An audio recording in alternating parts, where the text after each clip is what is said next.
지난달 19일과 24일 사회적 거리두기 단계를 연달아 격상한 데 이어 또다시 2주 만에 수도권의 거리두기를 2.5단계로 격상합니다.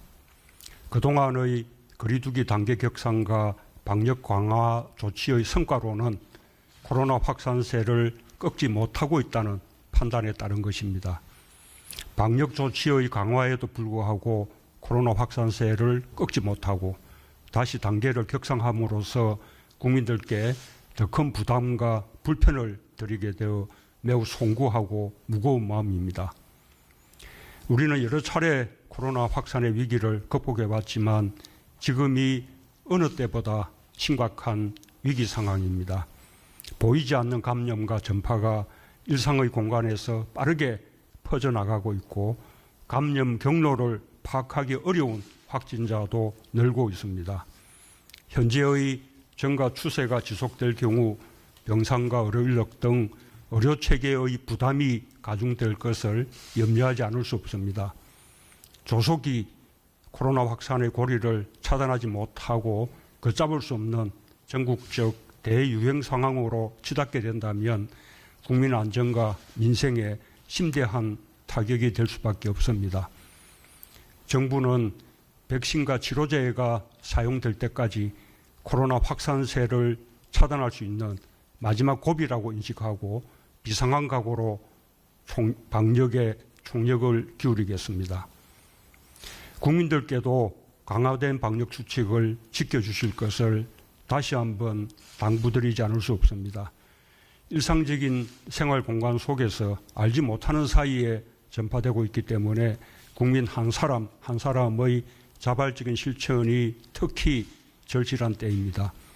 마스크 쓰기, 밀접 접촉 자제와 같은 방역의 기본만 잘 지켜도 감염의 확산을 막을 수 있습니다. 특히 성탄절과 연말 연시를 맞이하는 국민들께 당부드립니다. 지난 추석에 우리는 몸은 못 가도 마음으로 함께하는 명절로 방역에 힘을 모았습니다. 그 이상의 마음가짐이 필요합니다. 만나야 할 사람, 찾아가야 할 곳이 많겠지만 만남과 이동을 최대한 자제하여 방역에 힘을 보태주시길 간곡히 부탁드립니다.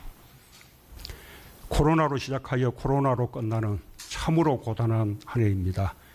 이미 전 세계 코로나 확진자 수가 6,600만 명을 넘어섰고 사망자도 150만 명을 넘었습니다.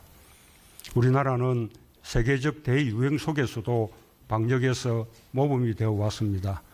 수능까지 무사히 치러낸 K방역의 우수성에 대해 국제사회는 한결같이 높게 평가하고 있습니다. 정부는 지금까지의 성과를 잘 이어나가 방역에서 유종의 미를 거둘 수 있도록 총력을 기울이겠습니다. 방역과 민생에 너나 없이 마음을 모아야 할 때에 혼란스러운 정국이 국민들께 걱정을 끼치고 있어 대통령으로서 매우 죄송한 마음입니다.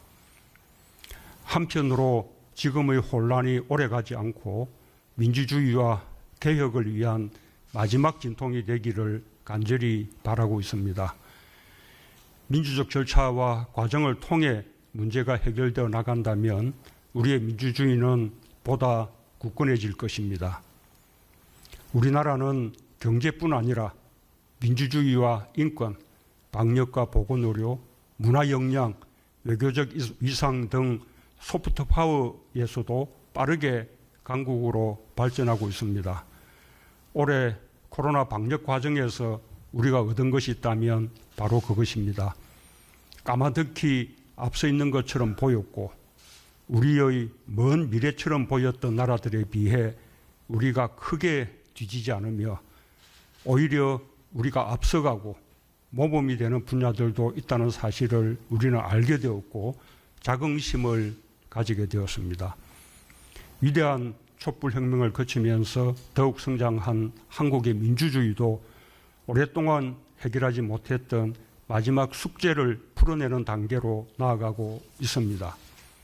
권력기관 개혁은 남은 가장 큰 숙제 중 하나입니다.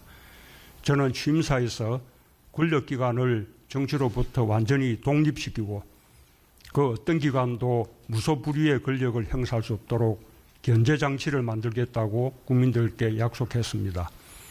과거처럼 국민 위에 군림하는 권력기관이 없도록 하겠다는 의지였습니다.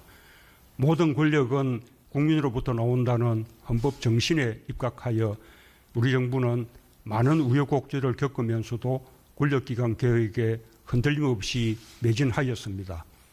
우리 정부는 어떤 어려움을 무릅쓰더라도 그 과제를 다음 정부로 미루지 않고자 하였습니다. 이제 그 노력에 결실을 맺는 마지막 단계에 이르렀습니다. 이번 정기국회에서 권력기관의 제도적 개혁을 드디어 완성할 수 있는 기회를 맞이했습니다. 한국 민주주의의 새로운 장이 열리는 역사적 시간입니다. 견제와 균형의 원리에 따라 국정원, 검찰, 경찰 등 권력기관들의 권한을 분산하고 국민의 기관으로 거듭날 수 있도록 개혁 입법이 반드시 통과되고 공수처가 출범하게 되길 희망합니다. 예, 이상입니다.